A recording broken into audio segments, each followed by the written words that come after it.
If you just want my settings, they're on the screen right now. But before you copy them, I think it's also important to understand what each setting actually does. Because the best settings for me might not be the best settings for you. And I really don't want to take too much of your time. So if you end up liking my settings, or if you find this video helpful, consider leaving a like or potentially even subscribing to the channel. But now let's explore what each Fanatec setting does. And of course, before we get into it, keep in mind that different wheels might have a few different options, or if you're running some kind of different pedals, or if you have, let's say, some extras on your wheels, you might potentially see some extra features available in your settings. But right now, let's get into the settings and, well, let's see what each one does. And for this guide, I'll be using the Fanatec ClubSport DD+. But if you have a different wheelbase, or the one that it's a little bit less powerful, like this one is the 18 Nm version, you can easily adjust the force feedback to suit your setup. And at the end of the day, everyone has different hardware and, of course, different preferences. So, of course, let's just get into it. And of course, with this out of the way, let's just get into the settings. I'll do my best to explain what each setting does and how it affects your driving experience. There are a lot of settings to figure out here, but when you're using the wheel, I think the most important part is the sensitivity of your wheel. This setting controls your wheel's steering rotation. And in most cases, I think it's just best to leave this setting at auto. When it's set to auto, your wheelbase will automatically match the steering lock of your car that you're driving in the game to the one that you physically use. And for example, if your car uses 540 degrees of steering rotation, your wheel will also use 540 degrees. And the purpose of the setting is to make sure that your in-game steering matches your physical movement in real life. And that's probably the most important part. And of course, you can increase or decrease this value, but I do have to mention slightly, depending on your personal preference. But of course, for most people, I think it's just going to be easiest to leave it at auto. In my opinion, that's the best choice. But for some games, or you might want to increase it or decrease it, as I said before, you might want to adjust it a little bit. That's up to you, really. But I just leave mine at auto. Now, we also need to move on to the force feedback settings. In essence, this is the resistance you would normally feel through the steering wheel of a real car. So it reproduces the forces and sensations you would experience while driving under normal conditions, or pretty much the same conditions in the actual car. And this setting can be adjusted from 0 to 100. But for most users, I think it would be best to just put it at 100%. However, it ultimately comes down to your personal preference. I adjusted mine to 85, as this kind of provides me a slightly better overall experience, at least for me. And of course, feel free to experiment with these settings and find the value that kind of is the best one for you. And now into full force, which is relatively new feature. And I usually describe it as enhanced force feedback. And essentially, it is a technology designed to bring out more of those finer details in the wheel. And full force adds high frequency vibrations and effects that traditional force feedback cannot reproduce on its own, helping you feel details such as engine vibrations, road texture, curbs, and surface changes in a more meaningful way. And for this setting, I wouldn't recommend this all the way to 100%, and I find it a little bit too excessive there. Personally, I use 35 more or less, and this seems to provide kind of a nice balance for me. And as always, it really comes down to you. So feel free to experiment with this and, of course, find something that works well for you. And now moving into the next setting, which is natural damper, or NDP. And this setting simulates the natural resistance or damping you would feel in a real steering system, especially at higher speeds or during quick steering inputs. In simple terms, it adds resistance to the wheel, making it feel less twitchy and more controlled. The higher you set it, the heavier and more dampened the steering wheel will feel. Personally, I am not a huge fan of using a lot of damping because I do prefer getting as much raw feedback from the wheel as possible. And this is why I usually like to keep this setting at around 10.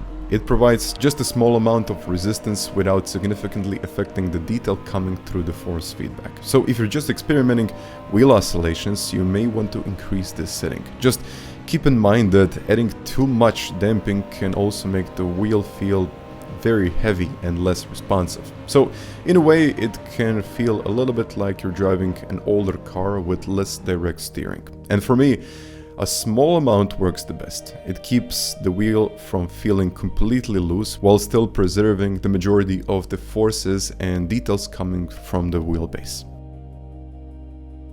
And now into natural friction, or NFR, and it's the setting that replicates the physical friction present in a real car steering system. Increasing this value makes the steering wheel harder to turn, simulating the kind of resistance that you would experience in cars without any kind of power steering or cars with wider, kind of grippier tires. And in addition to adding weight to the steering wheel, this setting can also help you stabilize the wheel by reducing those wobbles on the straights and oscillations, making the overall experience feel a little bit more controlled. And that said, personally, I do like to keep this setting fairly low. I do in generally prefer a more lighter steering wheel, and it just gives me like a little bit better feeling, that's all. And of course, if you find the wheel like a little bit too loose, or if you just want to make it a little bit heavier, increasing the natural friction can be a good option. But as always, it really comes down to you, so really don't hesitate to experiment and find the balance that kind of feels right for you.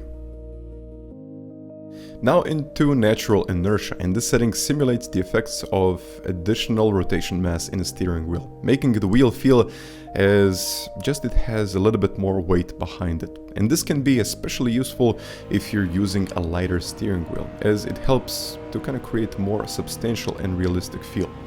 Another benefit is that it can also make the natural friction feel less sticky when changing directions, resulting in that little bit smoother transitions and just a slightly more natural steering response. And that said, I personally like to keep this setting fairly low, while a small amount of inertia can kind of help you to feel the car a little bit better, while also increasing it too much can make the wheel feel slower and less responsive. And in general, I do prefer a more direct connection to the car, so I only use just about enough to give me that right feel. And I mean, in general, you just want to experiment with this setting and find something that works for you. Now, this setting is actually quite an interesting one because it does help to reduce the roughness of the game's force feedback signals. It does this by smoothing the incoming signals by effectively increasing its perceived refresh rate. So for example, if the game outputs a relatively low refresh rate, let's say 60 Hz, the feedback can sometimes feel a little bit choppy and noisy. By increasing the INT value, the wheel smoothens out the signals, making the force feedback feel more fluid and refined. The higher the INT setting, the smoother the force feedback will feel. And on the other hand, you can disable this entirely by setting it to off, which of course gives you this raw, unfiltered force feedback directly from the game. And personally, I kind of prefer to keep this setting fairly low once again. While a bit of smoothing can improve the overall feel, too much of it can reduce those finer details and responsiveness. And this is why I use a value of 2, which provides a small amount of smoothing while still preserving that direct force feedback directly from the game. Next we have Fei, which is for effect intensity. And this setting controls how sharp or soft the force feedback effects feels when they are delivered through the wheel. And let's keep this simple. Fei determines how aggressively the wheel responds to sudden force feedback events. So Fei in general controls how quickly the wheel reacts to that sudden changes of forces. A value of 100 gives you the maximum sharpness and impact, and lowering Fei filters those peaks and makes the wheel kind of feel more smooth. And I would say that higher Fei, sharper, more aggressive effects, while lower Fei, softer, more smoother effects, so to say. And now FOR, or force, and it's the setting that controls the overall strength of the force feedback output. And in most cases, it is recommended to leave this one at 100% and make any kind of adjustments you might need in the game. And this ensures that you're getting that full dynamic range from the wheelbase without limiting its output. And that said, I do have to mention that some of the settings that will come up next have very little effect in modern racing titles. So I would say, if they have any impact at all. And now moving to spring, which is basically a setting that simulates the spring effects that pulls the steering wheel back towards its center position, similar how, let's say, a normal spring behaves. And modern racing titles kind of rarely use this function, so I think it's a little bit outdated. So spring and damper often have very little or no noticeable effect in the game. However, some games still use it. And finally, we got damper or DPR, and I think the simplest way to describe the setting is that it adds friction to the steering wheel. It creates resistance in the wheel's movement, making the steering wheel feel heavier and more controlled. But as I said before, most modern racing titles don't even use this. And I used to keep the setting fairly low, something like NDP these days. And of course, there are also a couple of other settings that I'm only going to cover briefly, as their functionality depends on the specific steering wheel, pedals, and a lot of different equipment that you might use. And the first one is MPS, or multi-position switch. And this setting controls how the rotary switches on Fanatec compatible steering wheels behave. And depending on the selected mode, the switch can act in different ways inside the game. ACP, or analog clutch pedals, and this setting determines how the pedals behave. For example, they can be configured as a dual clutch system, which is quite useful for race starts, a clutch and handbrake combination, brake and throttle controls, or simply as additional analog inputs that can be mapped pretty much however you like. And now the BRF, or brake force, and this setting changes the sensitivity of your load cell brake pedal by determining how much physical pressure is required to reach 100% of braking inputs. A higher BRF value might actually mean that you will need to apply a lot more force to achieve maximum braking, while a lower settings allow you to reach a full potential of your braking pressure without that much effort. And many drivers prefer a higher BRF values because they provide a more realistic brake feel. But in my opinion, I do just like to keep it fairly low because I'm not using that much pressure. But this one is probably the most important one when it comes to braking. So really adjust it to your own personal preference and something that you might like. And on top of that, we got BLI that shows or activates the vibrations based on how much brake input you're putting in. For example, if it's set to 95%, the vibration will activate this one when you reach 95% of braking pressure. And that's pretty much what's up with it. And now on top of that, I do have to mention that I mostly play Gran Turismo, so these settings can work best for me in that specific game. And my general approach is to keep the wheelbase settings fairly consistent and then make most of the adjustments within the game itself. And in my opinion, that's usually the best way to fine-tune or just try to find something that works out for you. And of course, keep on experimenting with this. This is just a guide. These are my recommendations, but it might not represent what you might like. In general, I think the settings are probably the most important part when it comes to racing. So keep in mind to experiment, that's all. And of course, you might notice that my force feedback strength in the game isn't especially high, and that's simply because my personal preference is like that. So I really don't like that much force feedback in the game. I would rather prefer a setup that provides all of those informations while I still feel confident, and of course I can race for a couple of hours without breaks. And of course your preferences will be completely different, and that's perfectly fine, and what feels great for me might actually not feel great for you.